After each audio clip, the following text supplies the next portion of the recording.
नमस्कार विद्यार्थ्यांनो, स्वागत करतो मी तुमचं ब्रिज कोर्समध्ये इयत्ता 9वी विषय इंग्रजी आणि आपण बघतोय ॲक्टिव्हिटी नंबर 13. आता आपल्याला इथे बनवायचं आहे इमॅजिनरी स्टोरी, पण त्याच्या अगोदर आपल्याला काही स्टोरीज माहीत असल्या पाहिजे स्टुडंट्स. म्हणून त्यासाठी तुम्हाला काही स्टोरीज सुद्धा मी या ठिकाणी ऐकवणार म्हणजे मी सांगणार आहे. लर्निंग आउटकम्स कॉम्पिटन्सी स्टेटमेंट काय बघा, to create imaginary story with fun. एक इमॅजिनरी स्टोरी तुम्ही हे पाहिलं असेल, एखादं लहान बाळ असतं, मुलगा असो 2-4-1 वर्षाचा, त्याला गोष्ट सांगायला लावली की तो गोष्ट सांगायला सुरुवात करतो.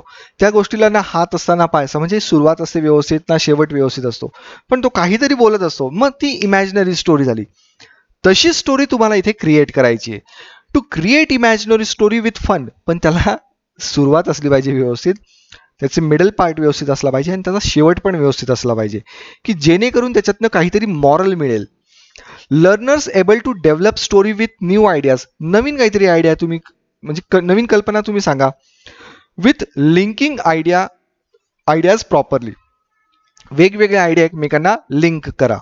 Instruction for teachers and parent facilitators. तुमच्यासाठी काय इन्स्ट्रक्शन्स आहे बघा. Ask to learners to find out what kind of story they know. लर्नर्सला विचारा तुम्हाला कोणकोणत्या प्रकारच्या स्टोरीज माहिती आहे. तुम्ही फेबल्स ऐकल्या असतील लहानपणी, लाकूड तोड्याची गोष्ट, नंतर तुम्ही नंतर ते bare and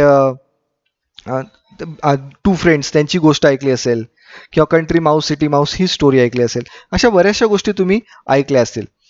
tail then some good stories of some type. त्यांना चांगल्या गोष्टी सांगा किंवा काही गोष्टी त्यांना पाठवा जेणेकरून ते वाचू शकतील.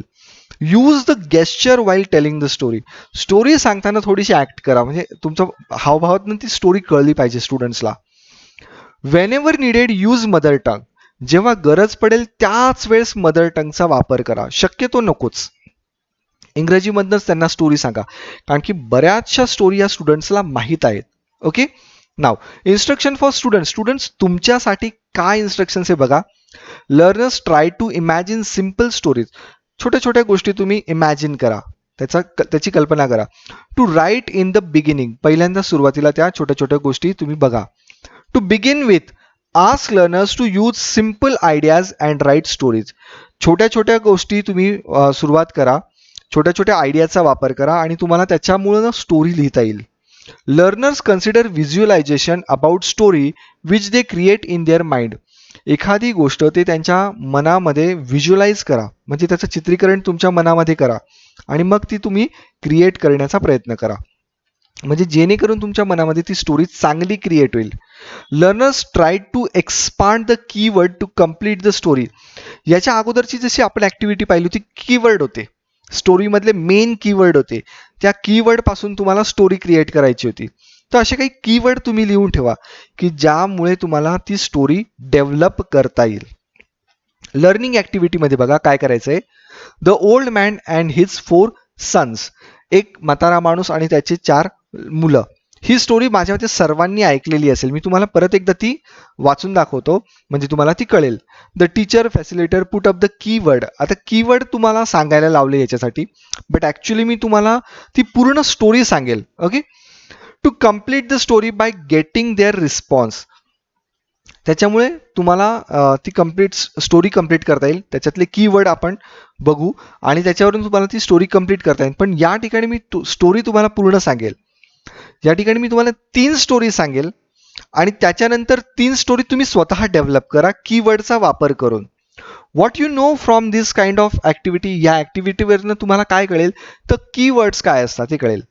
We realise that the learners understand how to expand their horizon of imagination with the help of keywords. कीवर्डचा वापर करून आपलं इमॅजिनेशन, आपली कल्पकता आपण कशी वाढवू शकतो, म्हणजे बियॉन्ड होरायझन, क्षितिजाच्या पलीकडे आपण कशी घेऊन जाऊ शकतो हे तुम्हाला इथून कळेल. तर मग बघूया पहिली ॲक्टिव्हिटी मधली पहिली story. Unity is the strength.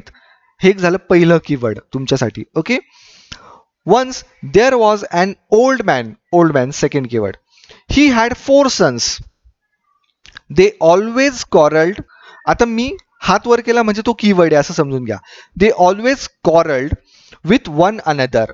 One day he decided to teach them a lesson. He called all his sons in his room.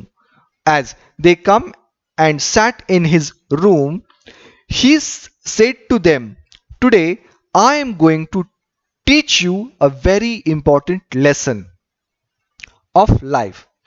Pay heed to it." म्हणजे लक्ष द्या. There is bundle of stick lying in the corner, and I want each one of you try to break it. All the four sons tried to break it one by one, but no one could no one out of them could do it.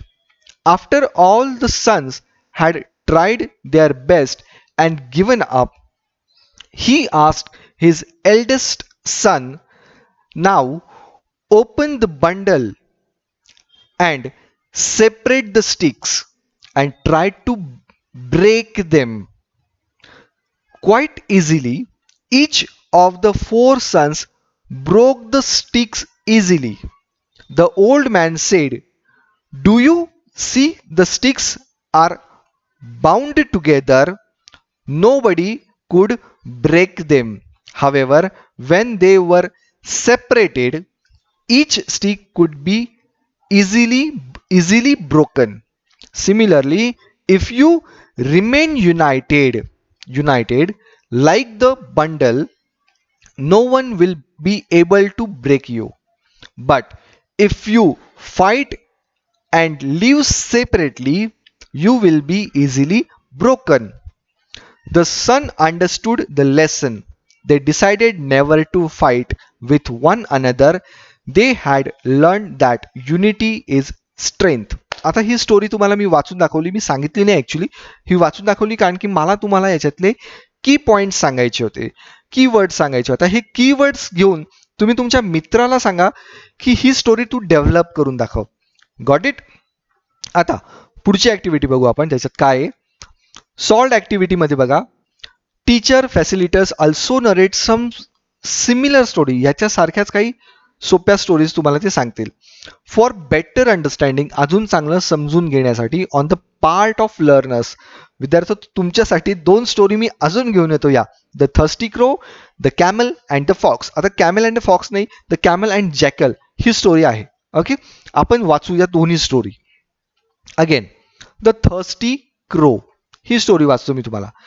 There was a crow which was very thirsty.